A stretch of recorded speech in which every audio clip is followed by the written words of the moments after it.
Drew DeArmond, how are you, my friend? Welcome into the game in Tuscaloosa. Always great to be back on with you, Ryan. And as you know, when you come on in the 3 o'clock hour, that Thunderstruck, very familiar ring there for me in talking ball. As you know, we open our show each and every day with Thunderstruck, and certainly it was an interesting trip to Tuscaloosa yesterday to hear QB1 Tua Tagovailoa speak to the media for the first time since we were inside Bryant-Denny Stadium on August the 4th. All right, so I got to ask the question. So we hear that Tua's going to talk. When did you make the decision? Because you're not like a local member of the media where you cover the University of Alabama, you cover all the home games, a lot of the practices, but feasibility. You're 2.5 hours, 2 hours, 15, 20 minutes away. You times that by 2, and what is it, almost 5 hours? We talk about total driving time. When did you make the decision that you were going to drive to Tuscaloosa and hear the first appearance from Tua Tagovailoa? I made the decision on Tuesday afternoon. Once I knew concrete that he was speaking around 1 p.m. Monday afternoon, right? Yeah, Tuesday. Yeah, I knew about it Monday, but once I knew the time, and then I discussed it with my program director on Tuesday. I knew the time on Monday, but once I discussed it with my program director on Tuesday, basically that's when the decision was made. And I should say I'm sorry. Yes, I did make the decision on Monday. Once we knew, I had to find out Monday morning what time he was speaking. Pardon me, and I did make the decision on Monday afternoon into Tuesday that I was going to do it. I knew for sure that I was going to do it, Tuesday morning. But yeah, basically on Monday, I made up my mind that I was going to come here to a Tagovailoa speak because, he had not spoken to the media since that day on August the 4th. It was going to be the first time we heard from him since becoming the starting quarterback at the University of Alabama, which I know myself, you, and several people in the media that had a pulse on this football team knew was going to happen. And I just wanted to hear, some of his thoughts. I wanted to pick his brain a little bit about football, not about relationships, but more about football and how he felt like he was settling in as a starting quarterback.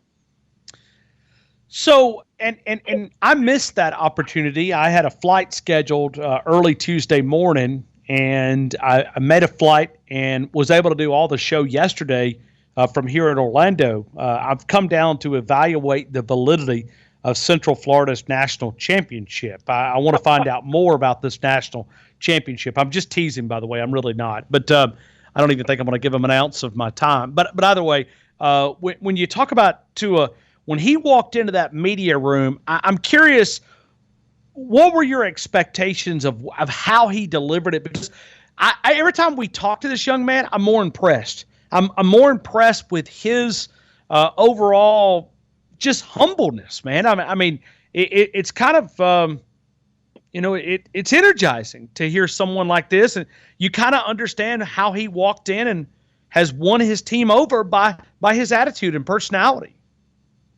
Yeah, I mean, he's a unique individual, Ryan, because I think, he's just now starting to come to grips with the fame and the magnitude of being the quarterback at the University of Alabama, but he doesn't, get fazed by it either because he has an outstanding sense of humor, as you heard during our time with him. He likes to talk up the media. I mean, he'll as you saw, there was some give and take. He would ask you questions sometimes, and he's a highly intelligent young man. I think you're right. He's very humble. He doesn't, talk about himself too much. Doesn't like to. Likes to deflect credit. Likes to credit his teammates. And then again, he doesn't take himself too seriously because he has. I thought he had a really nice sense of humor. He had the room cracking up. So, and you can see why a situation like coming in against Georgia in the national championship game is not going to bother him. Matter of fact, I think he kind of relished it. He's always talked about that being an opportunity for him to prove himself, and he was ready for it because, I mean, certainly he buckles down when he needs to, but he also knows football's a fun game, and I think with the give and take with the media, you could, that side of him came out, and I thought was able to shine quite well. I thought the one comment that he made about Jalen Hurts, or at least the one that I heard that really stuck out to me, of him after being named the starter. Jalen encouraged him to go through the flex drill as the number one quarterback, and he said, no, you do this.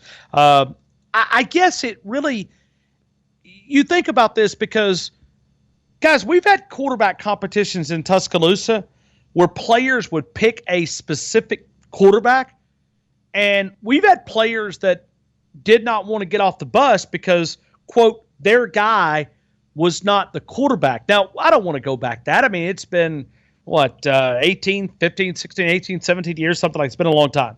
But you think about his attitude and the respect that he showed Jalen. I think in return, he earned respect for the respect that he showed Jalen Hurts. Well, yeah, I think so. And I think it helped diffuse the situation when Jalen let out some of his frustrations in early August once they had that team meeting and discussed it. And then once the way Tua, was deferential to him and showed him a lot of respect, and then Jalen did the same.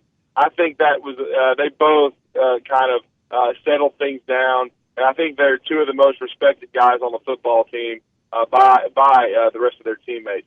And that's big because this is a young team, Ryan. This is a team, one of Nick Saban's youngest teams as far as experience. They've lost a lot of talent over the last 2 years on defense. Everyone knows that. A lot of coaches.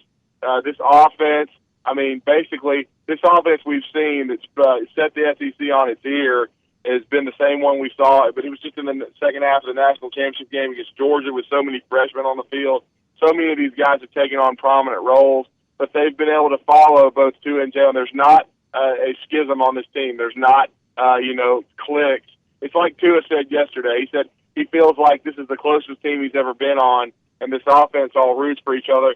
And I think a lot of that credit can go to Tua Tagovailoa and Jalen Hurts with the way that they professionally handled this very public quarterback battle that we know was really the biggest offseason storyline in college football. Has Tua Tagovailoa exceeded your expectations on the field? In your opinion, has he exceeded those expectations? I would say yes. I mean, when you talk about 14 touchdowns, no turnovers, a 75% completion rate, Ryan.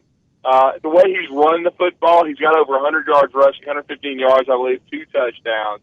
And with the offense averaging 50-plus points per game, I don't think there's any doubt that I knew he could be really good, but he's also taking care of the football. The big narrative going in was he made several mistakes in the Georgia game, and so he'll probably make some early in this season. Well, he has not. He's taking care of the football. He's had a couple of near turnovers, but he has been fortunate to get the bounces so far. But he hasn't had a lot of put the ball in a lot of bad situations, and he has just been money. He has just been laser beam accurate. I mean, he's coming off an 8-for-8 game with 2 touchdowns. He's just been amazing, Ryan. I knew he had a chance to be special, but I think without a doubt he's even exceeded my expectations.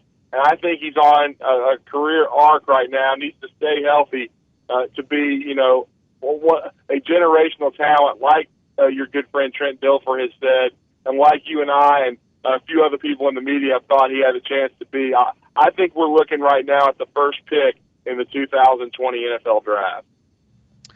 We are talking to Drew DeArmond, 97.7 Talking Ball. Let me also back up just a couple of minutes and ask you about this offensive line, because they received some heavy criticism leading into last week's game. I know it was against inferior competition, but did you see something there that maybe says that we're going to take another direction, the right direction, a step in the right direction with this offensive line?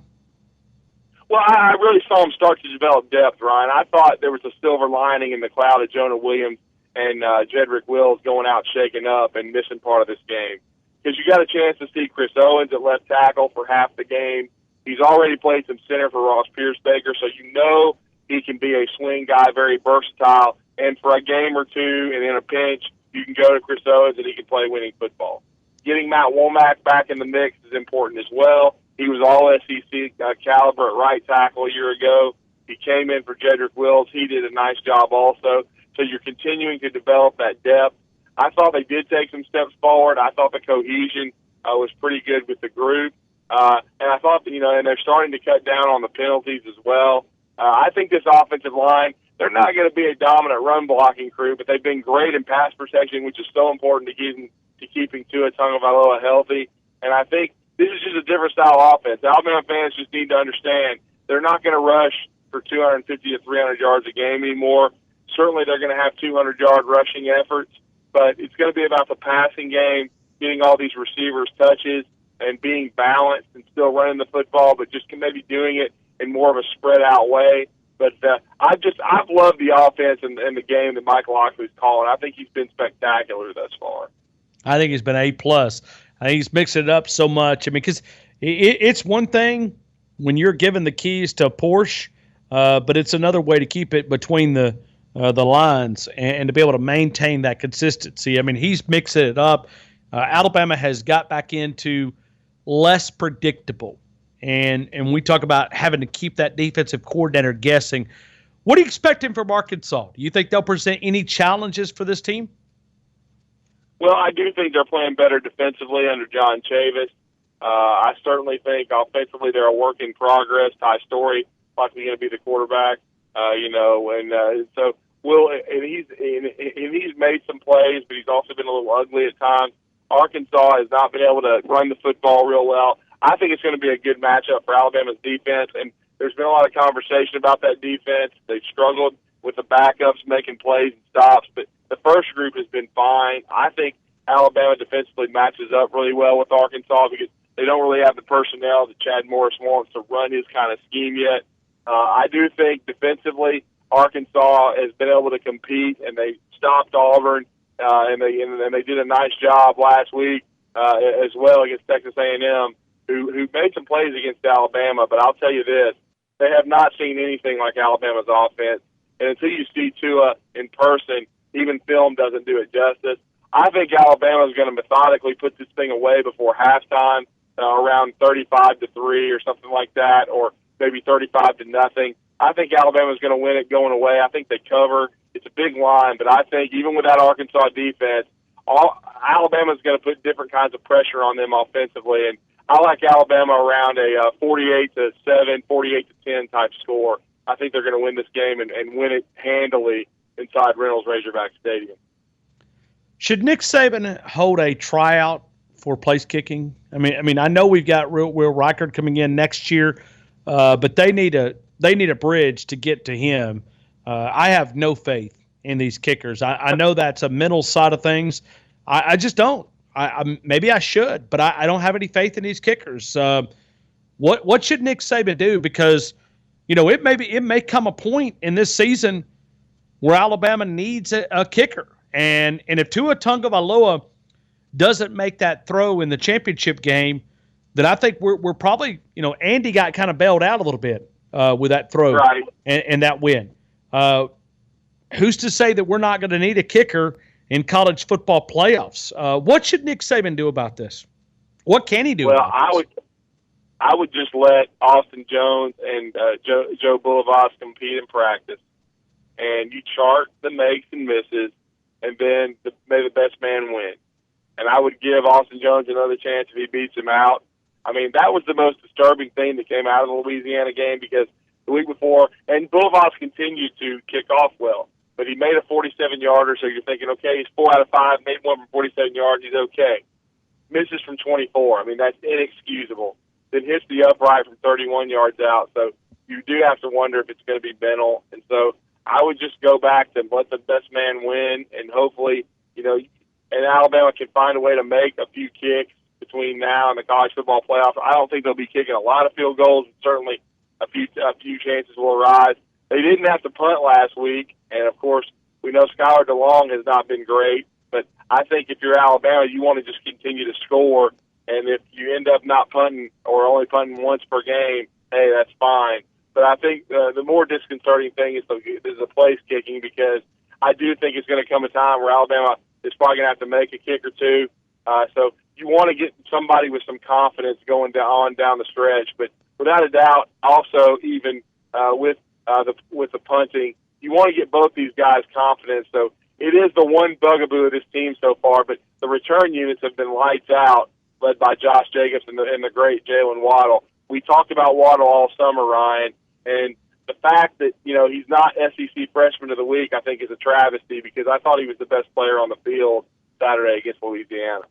Well, and you were as high on Jalen Waddle as anybody. I mean, you had talked about Jalen Waddle back when Alabama was able to beat out some of those other schools, and you talked about Jalen Waddle almost nonstop. And the young man is electric. He's fun to watch. He's just when you could be in that same comparison as, you're getting some of the David Palmer comparisons. That's within itself high praise here in Tuscaloosa. Drew, I want to go away from Alabama here just for a couple of minutes. Let's go to Kentucky. Are you buying that this team can present some? Not saying they're going to beat Georgia, but can they throw up some hurdles? I mean, do you think they can throw up some hurdles in front of Kirby Smart and the Dogs? Yes, and I'll tell you why. Because they can do a couple of things, Ryan. They can run, and they can stop the run. And then if you're playing Jake Fromm most of the time, which is what they've been doing, they can rush the passer. They have the best pass rusher in the Southeastern Conference in Josh Allen, who will be a first-round draft pick, whose only offer was from Monmouth University. He spent 3 years in the state of Alabama playing high school football. His family relocated to New Jersey. He switched from offense to defense his senior year, and his head coach stood on the table with Mark Stoops and said, I will bet my career that this kid will be a big-time player if you'll just sign him. Kentucky had about 6 guys decommit and flip before signing day. They offered the kid a week before signing day, 5 years ago, because I believe he's a fifth-year senior. He is developed into an outstanding football player, and now they have a pass rusher. Their front seven is held up against the run really well, and then they have the best running back in the SEC right now in Benny Snell. It all comes down to one thing. Can Terry Wilson, their quarterback, the junior college transfer, formerly of the Oregon Ducks, protect the football? If he protects the football, they have a chance against everybody they play. And I'm gonna be really interested to see how they do against Jimbo Fisher and Texas A&M. A&M, as always, if you play Alabama and put a lot into it, you're flat the next week. They were lucky to survive Arkansas. Now they host Kentucky. We'll see if Kentucky can continue this hot streak. But I'll say this, and I'll just go ahead and put it out there. If Kentucky wins Saturday, Ryan, inside College Station at Texas A&M's Kyle Field, if they win that game, I think the Kentucky Wildcats will be unbeaten when they play the Georgia Bulldogs inside Commonwealth Stadium on November the 3rd. Wow, that'll be a big weekend. I think that's the next game that Alabama plays, if I'm not mistaken. I'm going to look right here real quick. Right. I think. LSU, they will be in Red Stick that weekend. I'm just teasing. I'm Arkansas, Tennessee, and Missouri, or it's Arkansas, Missouri, and then Tennessee. I highly respect them, and they deserve our respect, as Nick Saban reminds us quite often. Drew DeArmond, one final question. The Auburn Tigers. You do a show that's outside of, we're really centered around Alabama as we should be in Tuscaloosa, but you do spend some time talking about the Auburn Tigers and talking with the Auburn Tigers. I'm curious, what are they saying about their offense? Because it's a cluster. Not good. They're very worried about it from the standpoint of the offensive line. It's a little banged up. They can't seem to get any consistency there. Booby Whitlow will be out this week with a separated shoulder. As per the case, Gus Malzahn has not played a lot of backs. We haven't seen Asa Martin. I think he has maybe 1-2 carries tops. The young man that was Mr. Football out of Austin High School. We saw a little bit of Malik Miller last week. It was Cam Martin, 24 carries, 90 yards, but he's not the prototypical back that's going to be able to hold up with that kind of workload. They're going to have to spread out the touches. And Jarrett Stidham, he was thought to be a first-round pick going into this year. The offensive line certainly is not helping his consistency, Ryan. He's not, he's not been trusting his protection. The ball has not been coming out on time. He played better last week, but it's going to be interesting. This is the 10th year anniversary of the unbelievable 3-2 game in Tommy Tuberville's last year at Auburn where they beat the Mississippi State Bulldogs. I don't know that it's going to be that kind of contest in Starkville on Saturday. Because Nick Fitzgerald and the Bulldogs, the Maroon and White, have not played well the last 2 weekends. But I will say, I think the first team to 20 or 21 points will win. It's not. They're both these offenses aren't very good right now. The defenses are far ahead of the offenses. Auburn's defense has been the real deal, but offensively, it's probably been more like a D effort. They have talent, but I think some recruiting deficiencies along their offensive line in the last 3 or 4 years, and then, of course, coaching turnover at that position has really hurt Auburn. And right now, I think their offensive line would have to rank in the bottom third of the SEC. And if that's the case, we may be looking at another 4 or 5 loss season for Gus Malzahn. Woo! Man, that would be some bad expectations there on the Plains. Drew DeArmond. $49 million. Say what? $49 million. You got to love it if you're an Alabama fan, though, right? I mean, there's a hold on a minute. Can we make the conspiracy that Nick Saban threw the game in November to allow Gus to get a contract? I mean, let's start that right here.